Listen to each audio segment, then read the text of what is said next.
Hey vinyl community, it's Dave here coming to you from fabulous Piano Revival with another video. Saw Dillon at Noble Records. He came up with this fantastic summer vinyl tag, so I figured I'd jump on board and go for it. Thank you very much, Dillon, for coming up with 20 fantastic questions. First question is an album or a song with summer in its name. So I had to go for the obvious, which would be the Lovin' Spoonful, Summer in the City. It's an original press, and everybody just loves this song. It's probably one of the greatest summer songs of all time.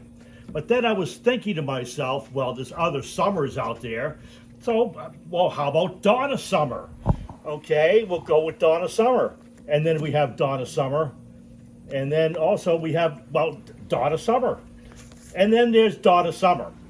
And then finally last we have, well, Donna Summer. So that should take care of the summer. Okay, the latest heavy pull. I was watching Mr. Cheap and Cheerful Record Collector, and he absolutely was going crazy about how great this record was, Tony Joe White Live in Europe. I went on to Discogs. The record he showed was white with a little picture in the middle, and there was a script signature up here. They wanted $200 for that album. I don't know why. I don't know if it was a double album or why that was $200. But my lovely wife poked around on the internet a little bit and I found this one from a guy in New York City for $29. I can't tell you how fantastic this record is. Just off the charts. Swampy blues rock goodness. And the first time I played it, I was like, man, the bass player is just off the charts on this thing. So I looked at the back, and the bass player is Donald Duck Dunn. This guy went on to play on hundreds of albums and was also in the Blues Brothers All-Star Band. The bass playing on this is just crazy good. And the whole album is just excellent. I can't recommend this highly enough, but I don't know about spending $200 for that other copy, but this is really good. Okay, we're going to move on here, and we're going to go with a whack-a-mole. So I'm going to close my eyes, and I'm going to pull a record out of here. All right, I'm not looking. I'm going to be just like kind of just pulling something here somewhere. All right, I'm just going to yank this out, whatever this is. Blue Oyster Cult, Secret Treaties. I think this is their best album. It's the heaviest album of all time. In fact, I can hardly pick it up. It's so heavy. Goodness. It has the monumental track, Dominant Submission. What else we got on here? Career of Evil. I'm making a Career of Evil. Subhuman. This thing is just off the charts. Of all the records to pull, actually this is one of my favorites. So that's a really great album right there. Okay, we're going to go with cover art that features an animal. I can't make a video. Yeah, we move this chair. I can't make a video without talking about Black Oak, Arkansas. I'm sorry. I really think they should be in the Hall of Fame. They were the first Southern rock band with 3 guitar players. Jim Dandy arguably was one of the most charismatic frontmen of the 70s. They churned out some really great albums at the beginning of the 70s, kind of fell off the radar a little bit, but this is their third album, which is kind of probably one of their best ones, and there they are, they're High on the Hog. This has, the great Jim Dandy, big hit for them.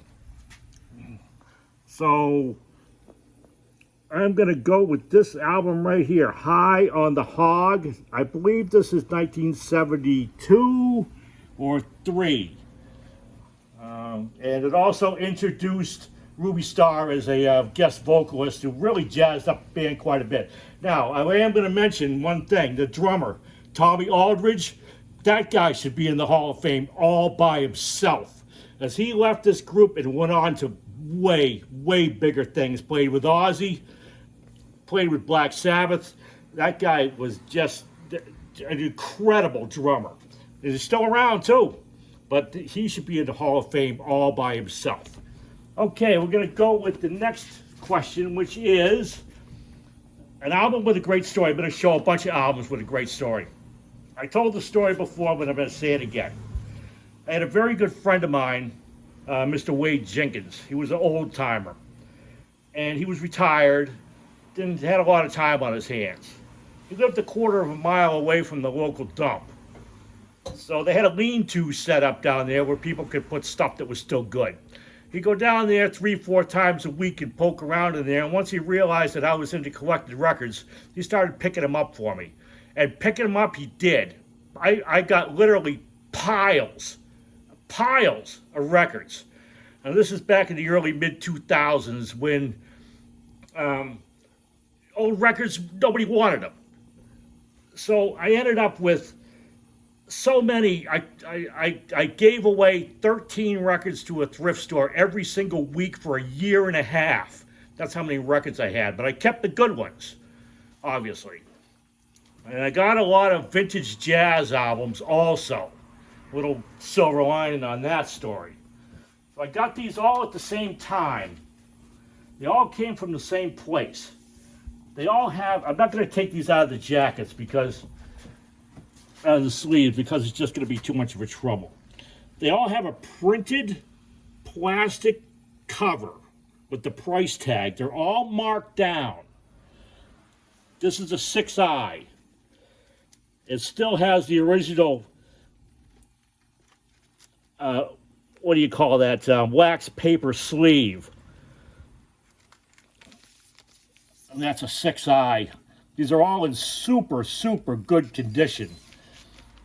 Miles Davis.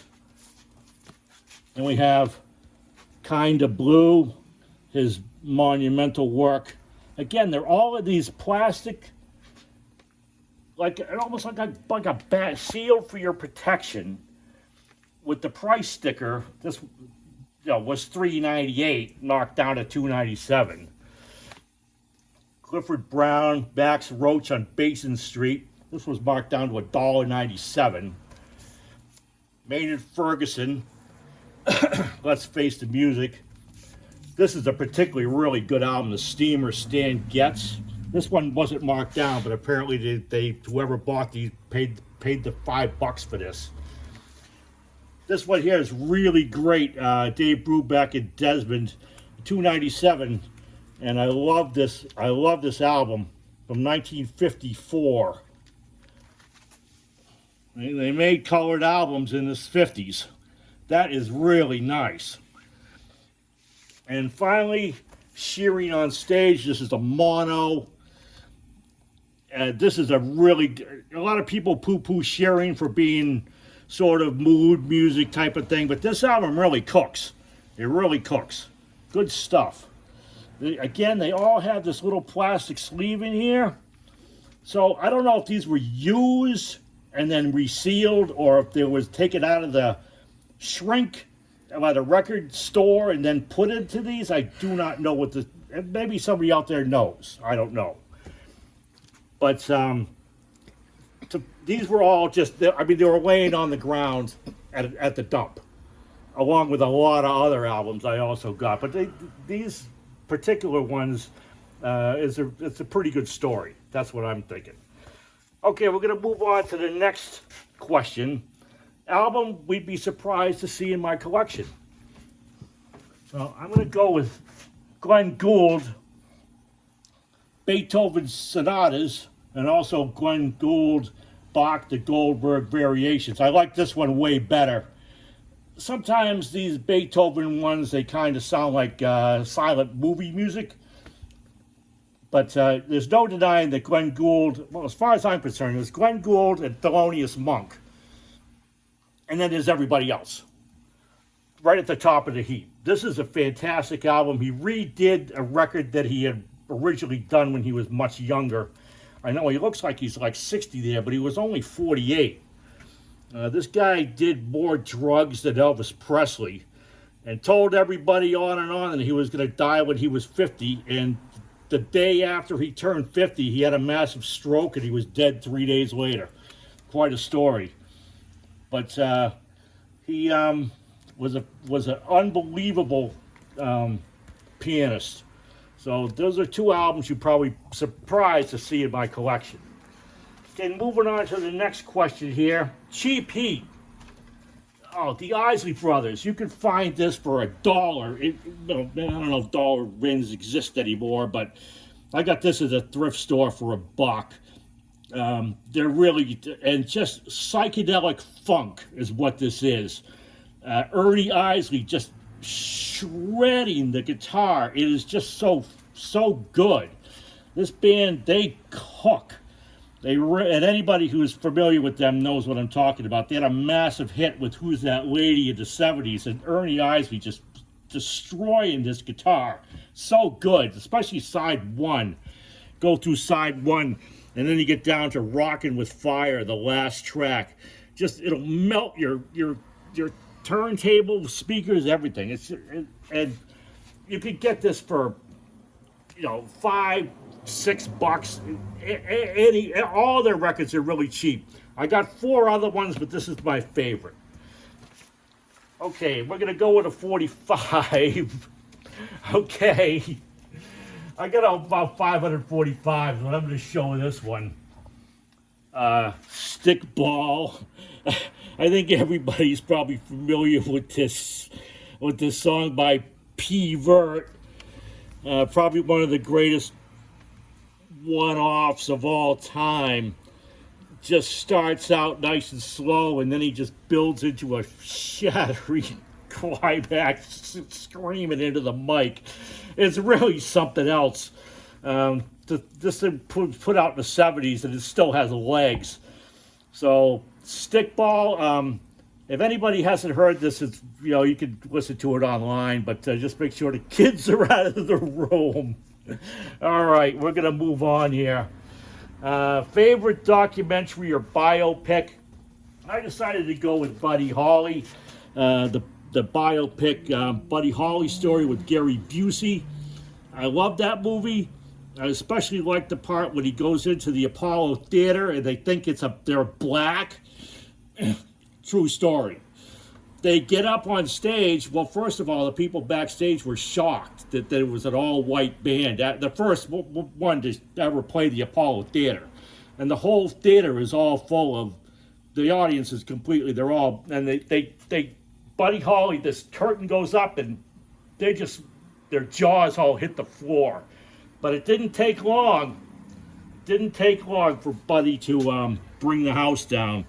Gary Busey sang and also played the guitar in that, and it's really kind of too bad that his career never really went anywhere. Sort of got mired in B pictures for most of his career, but I don't know, I guess he was kind of a nut job, so he's still kind of, he had a motorcycle accident and hit his head on a sidewalk, and things didn't, he's still around, but he's not doing all that great. But anyway, Buddy Holly lives.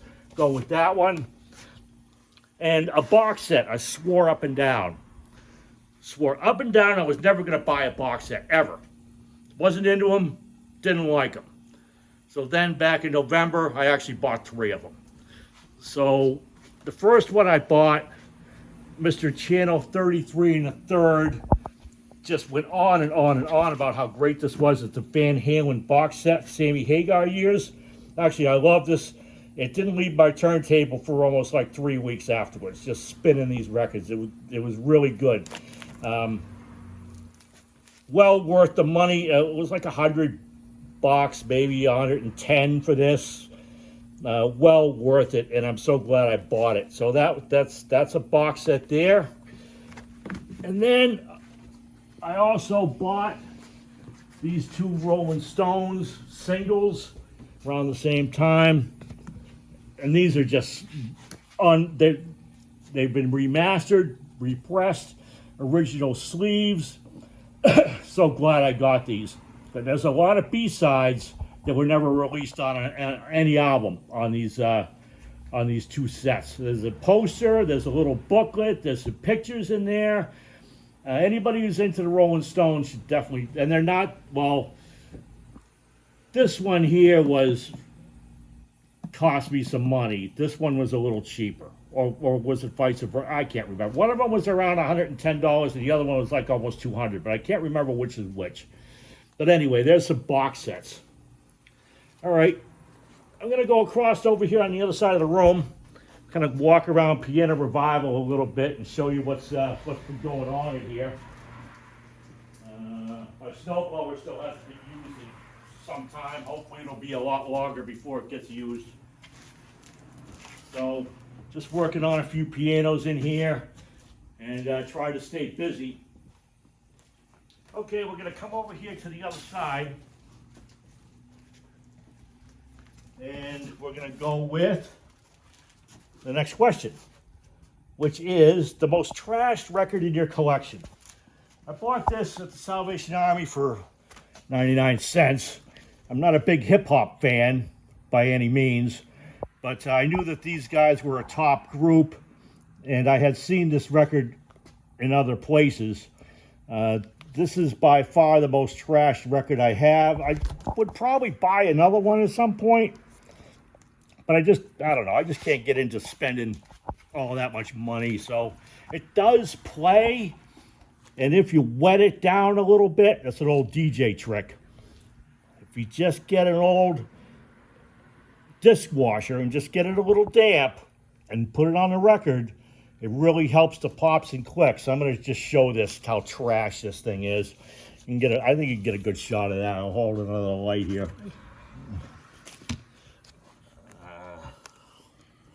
I don't know, can you see how bad that thing is? It's pretty, yeah, it does play though. So, all right, I'm gonna put this aside and then we're gonna go with the next question here, which is a local. I'm gonna run across here real quick and I'll be right back. I gotta get my notes. I didn't bring them with me.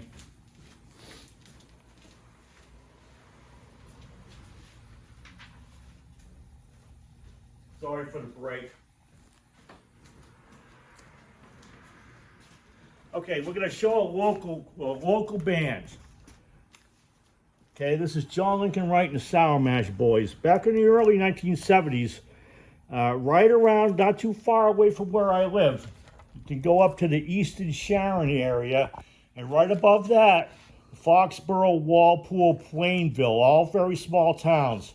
Was very rural back then. It probably still is now. And then once you get beyond there, you get to the M towns, Millis, Medway, Milford, etc. And there was a big country music, traditional country music movement that started around that time up in that area. And this John Lincoln Wright was probably the most well-known of those, but there was a slew of bands that came out of that area. They played in Cambridge and Somerville. There was some clubs there, and they also played up in Maine quite a bit, and also went down to Nashville, etc. This is called Taking Old Route 1. John Lincoln Wright and the Sour Mash Boys, 1973. I don't know if you can get a shot of that truck right there. The picture, it says Walpole, Cambridge, which is pretty much, the territory that they would cover. Now this is on, show the label, Esca Records from Watertown, Massachusetts. I'm probably thinking there's not a whole heck of a lot of these out there. It's probably really a very rare album. I've never seen another one. But I'm just going to read a little bit of the liner notes here, just a little bit. And he says, we might be a little crazy playing this music up here, but we ain't stupid. And we're not stopping either. Hope you like the record. We're kind of proud of it. So that's John Lincoln Wright from Massachusetts, playing traditional country music. Okay, now the next question is music from a record from a faraway land. I don't have that many records from far away. I don't have anything from Africa or anything else, so I decided to show this here. Hoodoo Gurus, Bars Need Guitars, were probably one of the greatest power pop albums ever made. I saw these guys twice back in the day. They just blew me away both times. I bought this record brand new, 1984. there isn't a bad song on here. It flows, and I'm sure everybody's probably familiar with this thing, but I can't recommend it enough. If you're a power pop fan like I am, they kill it. They kill it. And the thing of it is, it's like they must have caught lightning in a bottle, because I've got some other albums by them, and none of them are even close to this. Okay, now we're going to show a soundtrack, kind of keeping with the summertime vibe of this whole video. Now, this is in 2 sleeves. Again, I'm not going to take this out of the sleeve. Let's see if we can get a shot of that without any glare. Vanishing Point. Absolutely the Citizen Kane of car chase movies, if there ever was one. The soundtrack just drives. Unbelievably good. Mountain, Delaney and Bonnie. It just goes on and on. And made Clavon Little, who played the black DJ, a star. Barry Newman was in this, and he's probably very effective in this movie, because he only actually has like a half a page of dialogue in the whole film. Basically just him in a supercar out running the cops and his adventures along the way. I looked for this record for years, and my lovely wife got it for me for Christmas, and she had to have it sent from Holland because she couldn't find one in the United States. Promotional copy. I think they all are promotional copies. The only other one I've ever seen was Super West showed one a while back, and that one was a promo too, but it was nowhere near as good a shape as this. The soundtrack of this movie just drives this film, and this is something that you'd see at the drive-in theater in the summertime. This type of thing is just I can't say that how good the soundtrack is. It propels the movie into another level. So we're going to go with that for a soundtrack. My highest recommendation, well, I don't know if it's really my highest recommendation or not, but I'm going to talk about Guess Who. They kind of floundered around in the 70s and released some not very good albums after Randy Bachman left. They got it together and put out this in 1974. Actually, this is a really good album for the most part. It has Clap for the Wolfman, starts side 2, kind of a novelty tune, but it got a lot of airplay. Star Babies, the side 1's really good. Side 2, it kind of drops off toward the end, but I'm going to say that probably one of their best non-Randy Bachman albums. And then they broke up. I believe they broke up in 76. They put out a couple more records after this, but this one is really the high point of the 70s output. So I'm going to recommend that. Now, next we're going to go with a channel shout-out. Well, I'm going to just shout them all out. Okay, literally. Capo Fetish, Channel 33 and a Third, Cheap and Cheerful Record Collector, Thoughts and Loops, JT's Record Room, Matt Sands, Mean Mr. Mayo, Melinda Murphy, Noble Records, Norman Masloff, NTX Vinyl, Robert Fifth and Super West, Sea of Tranquility, University of Vinyl, and finally, Mr. Warmth, Vinyl Richie. All right, now we're going to go on to a silver lining in vinyl. Well, I would say that the silver lining for me, as far as watching all these channels, is getting recommendations from records that I never even heard of. I mean, that Tony Joe White album, I mean, I would have never bought that if it wasn't recommended. And there's some other ones that have also been recommended. And people talk about these records and they say they're good. I'm going to pretty much, for the most part, go with that. As far as the negativity and all of the crap, I don't really care about that stuff. And people trying to outdo each other, that's really the silver lining for me, is getting good recommendations from stuff that I've had no idea even existed. Okay, and I'm going to go with a steal of a deal and a promo. And the 19 and 20 is going to be, oh, I forgot the highest on my want list. I forgot that. Okay, the highest on my want list. I don't really have that many wants. I usually go into a record store, just kind of browse around and then pick out stuff that looks good to me. I would like to get the first Fairport Convention album, the one with Sandy Denny. I do not have that. I'd like to get the Jonathan Richman and the Modern Lovers album. I know it's out there. I just haven't run across it yet. There's a few others that I could think of off the top of my head. There's some 45s I'd like to get. The Israelite by Desmond Decker. The Lion Sleeps Tonight. I believe that's the Tokens. Just haven't run across this stuff, but keep looking. So not really anything rare or expensive that I really want to pick up. Just kind of that type of thing. Okay, the steal of a deal and a promo. We're gonna go with the same thing. Show this. Actually, Dillon just showed one of these a couple days ago. Sheer Heart Attack. This is a white label promo. I was at a flea market. A guy had a bunch of records. I pulled this out. And as soon as I pulled it out, he goes, "Hey, I need $10 for that." Here you go.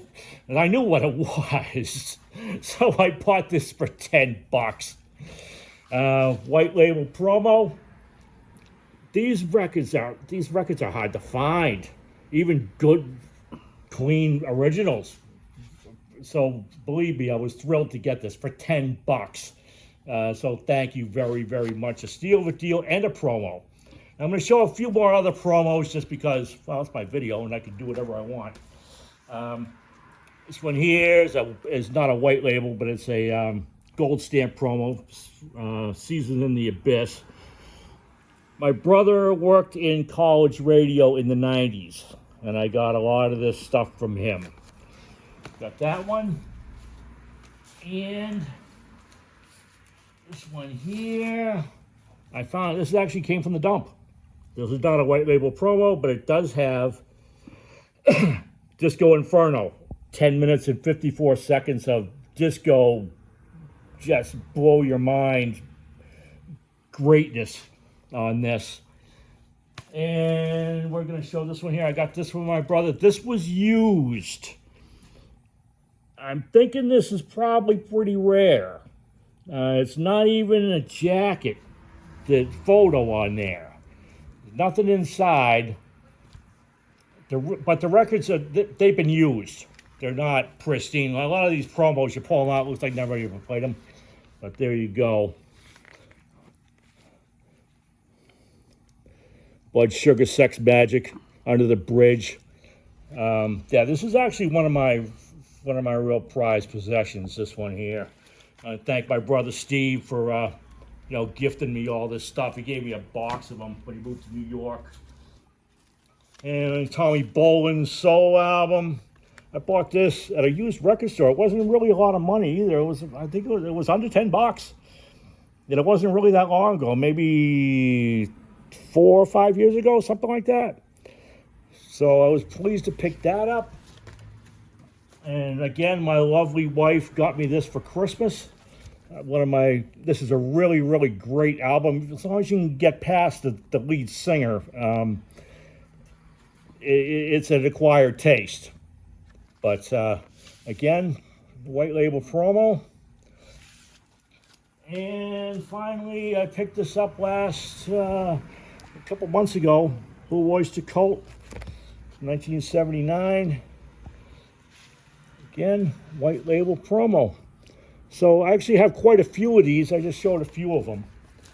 So there you go. And finally, before we leave Piano Revival, I would like to just very quickly talk about someone that we lost not that long ago. People talk about visionaries, and a lot of times it's just a bunch of crap. As far as I'm concerned, John Mayall is a true visionary guy, just turned out record after record, and he will be missed quite a bit. That guy, he played until he was 89 years old, toured the world I don't know how many times. So R.I.P. John Mayall. Okay, everybody. Dave signing off from Piano Revival. And Dillon, thanks for coming up with this list. And we will see you again at some other point. Bye now.